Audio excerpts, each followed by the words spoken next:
Hi friends, I'm Tilak. You're watching Tech May Be Unique, and today we're going to see how to insert a star symbol on your Microsoft Excel mobile. And if you're new to this channel, make sure to click on subscribe and below. We just quickly move on to the video. So how to insert star symbol on your Microsoft Excel mobile, I just going to show in this video. So I just open the document here, just going to resize it and just going to select this particular cell.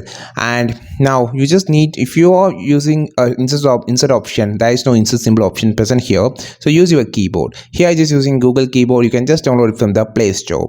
So first there is a two solution. Just click on this number section. You will find the star option on the bottom.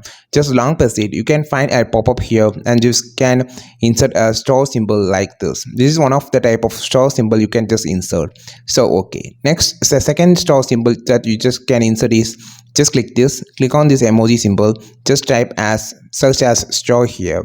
You can find a different type of stars here like this, and this is how you just insert a star symbol on your Microsoft Excel mobile. I think this video helped you a lot. Like this video, share this video, subscribe this channel.